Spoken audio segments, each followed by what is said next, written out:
Hello ladies and gentlemen, Big Daddy Top Hat here, welcoming you to another exciting episode of Fighting Game Thursday.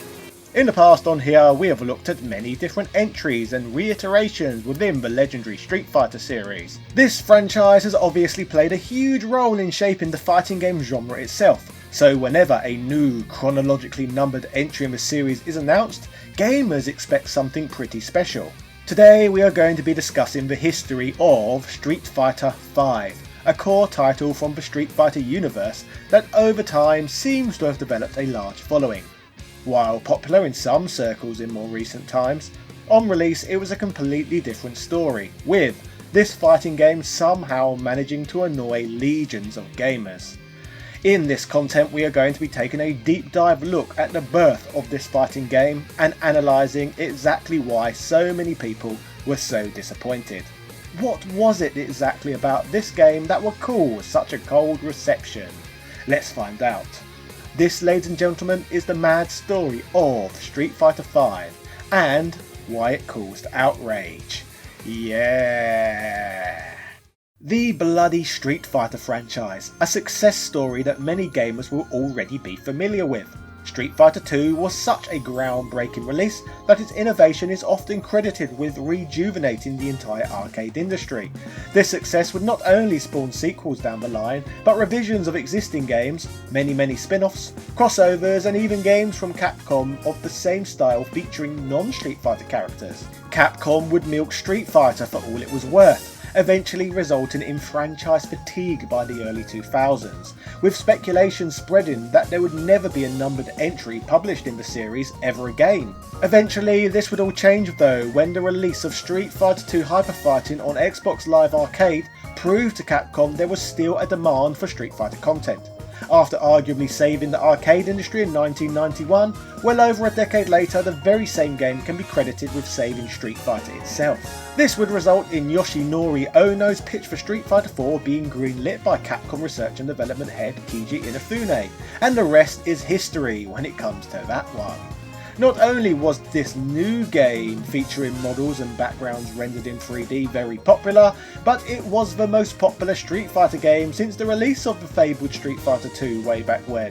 The Street Fighter brand had officially reclaimed its throne as one of the King of Fighters and was a perfect demonstration of what could be achieved when it came to the art of fighting.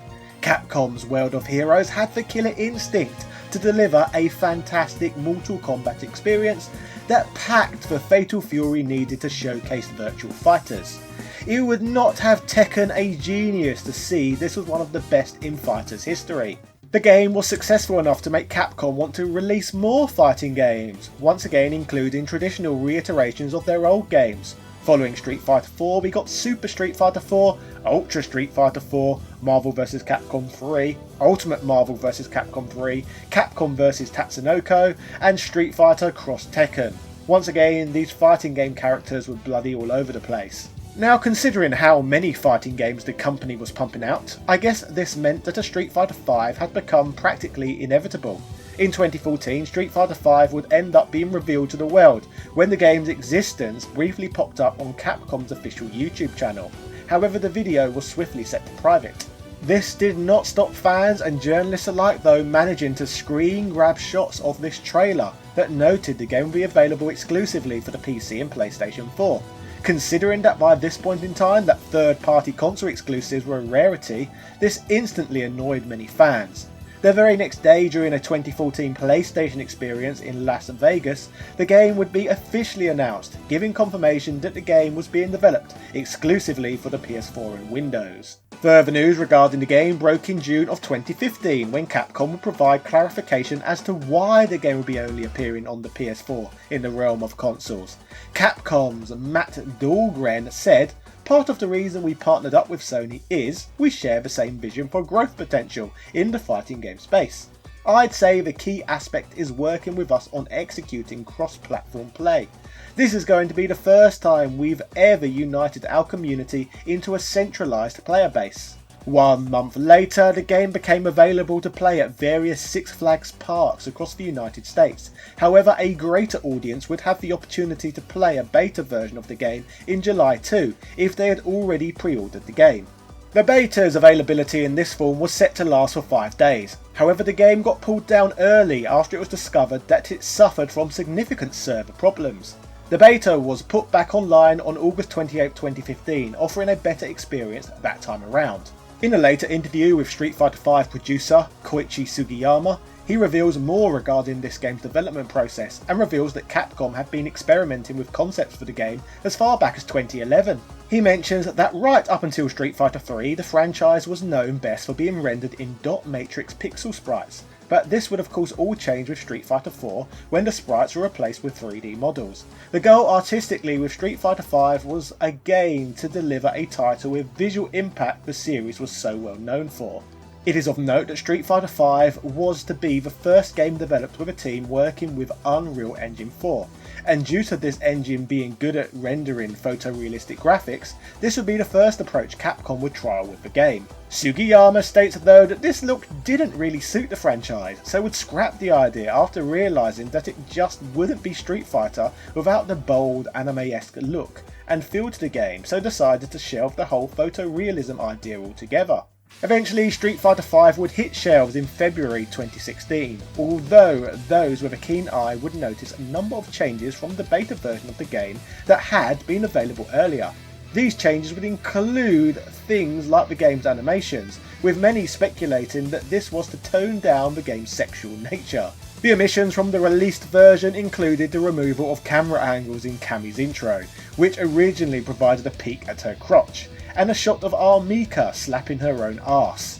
These changes would see mixed reactions, with some being outraged by what they deemed as unwarranted censorship, whilst others praised these changes, agreeing that the characters had been too sexualised. The version of Street Fighter V that was commercially available launched with, for its time, a tiny roster of 16 fighters.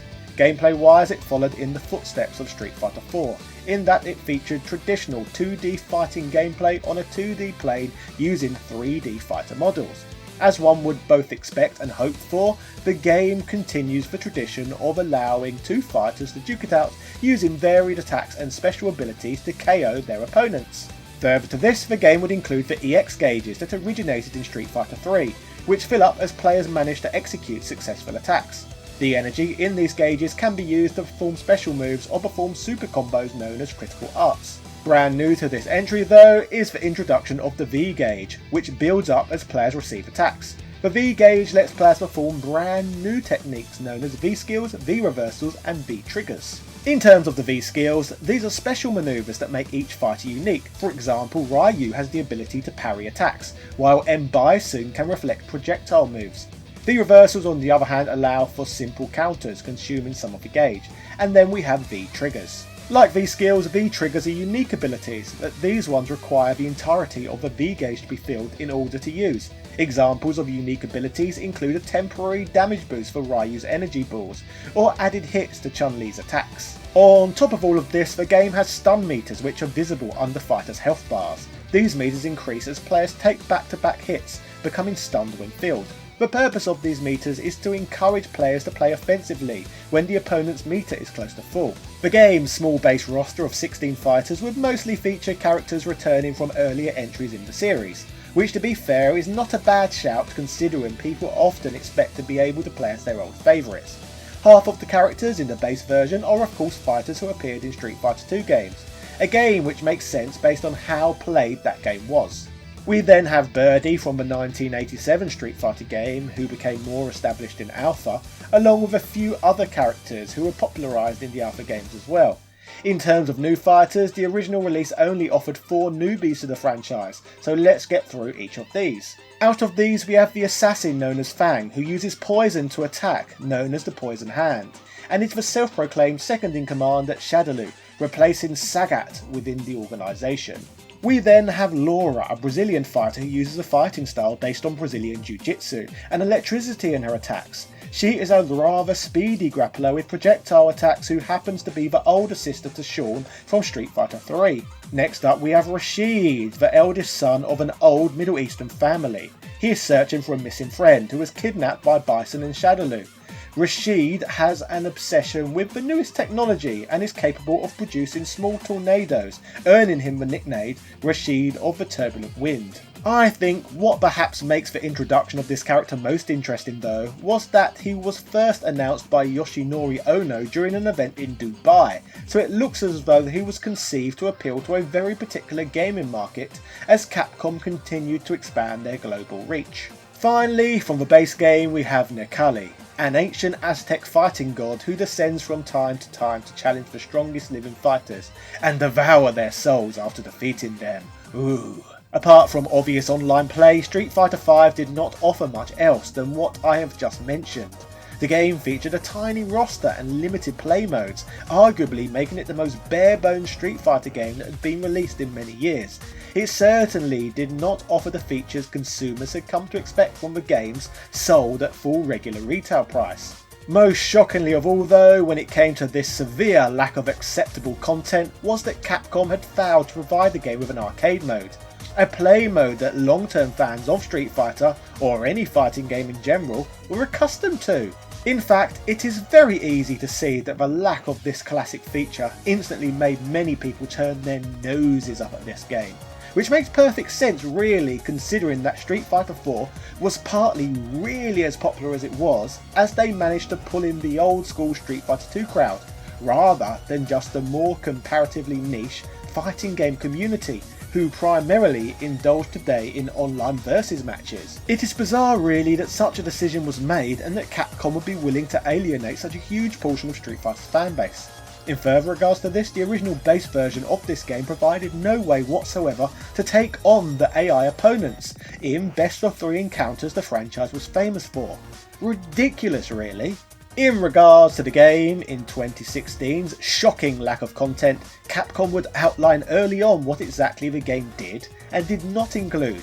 The game launched with online battle lobbies that only supported 2 players in the beginning, with 8-person lobbies not being introduced until the following month. They would also announce that the game would include a story mode, but that would not be arriving until June, 5 months after the game's initial release. They also mentioned that Alex would be arriving in March and players would be able to unlock him through accumulating enough in-game currency, but could also purchase him using real-world cash. Capcom would also release charts showing what features they had coming up for the game, proclaiming Street Fighter V contained a constantly evolving service, which I guess is alternative wording for releasing an unfinished game, where players had to pay more to get the full product. To quote Capcom, they stated, Street Fighter V was built with the long term in mind. Capcom is committed to continually improving the player experience and providing new updates and content for players to look forward to long after the initial launch date.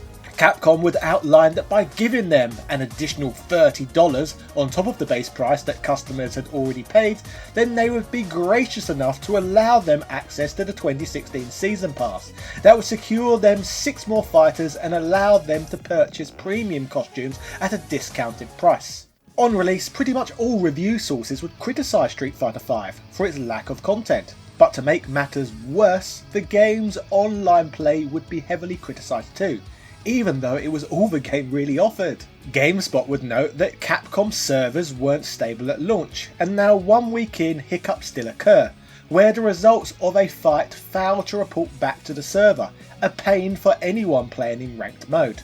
Street Fighter V's netcode is largely stable and consistent, but if you ever find yourself fighting someone with an average connection or lower, the choppiness that ensues renders a fight pointless, as the frame rate becomes erratic and both players frantically attack in the hopes of landing a blow amid the chaos. It's crucial that Street Fighter V's online components work, because outside of pure combat, there isn't much else for players to do. Street Fighter V has a long road ahead of it, and Capcom has to iron out the game's issues if it wants to keep casual players engaged. Despite updates, by mid-2018, 2.5 years since the game was released, the game allowed players to expand the game's roster with constant paid DLC.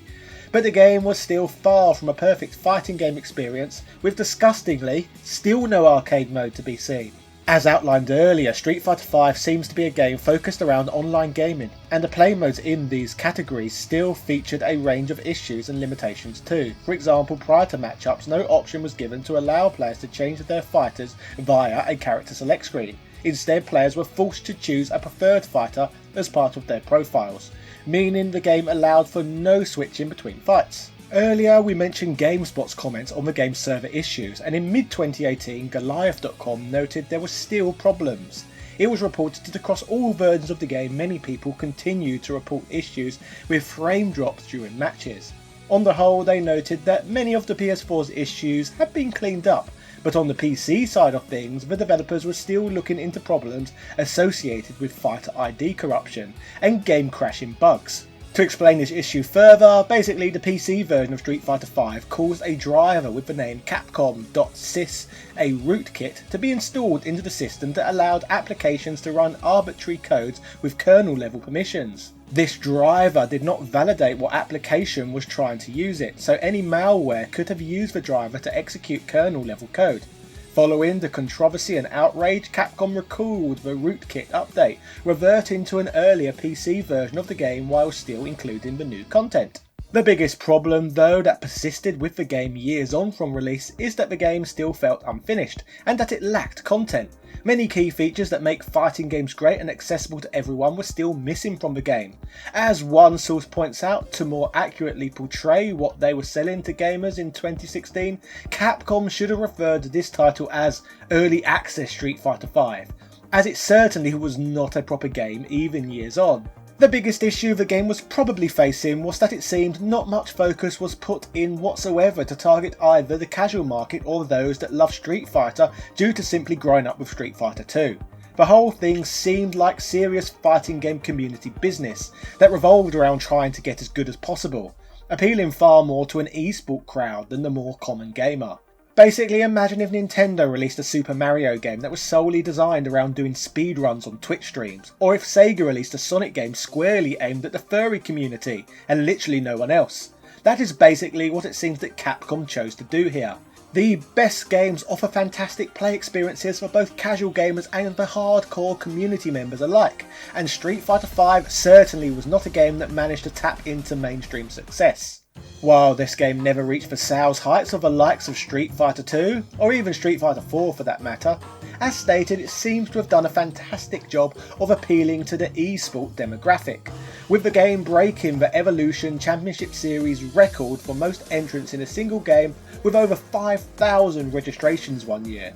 Ridiculously, because Street Fighter V is such a deep rabbit hole, I have only largely touched on the base version of this game, rather than mentioning anything really about the 5 bloody seasons of paid DLC that built on this game, nor have I talked about Street Fighter V Arcade Edition or Championship Edition. Updates for this one have been so drawn out and so staggered that it would have been impossible to cover everything in one video unless I went ridiculously long, so therefore I felt it made sense to mainly focus on the release version of this game.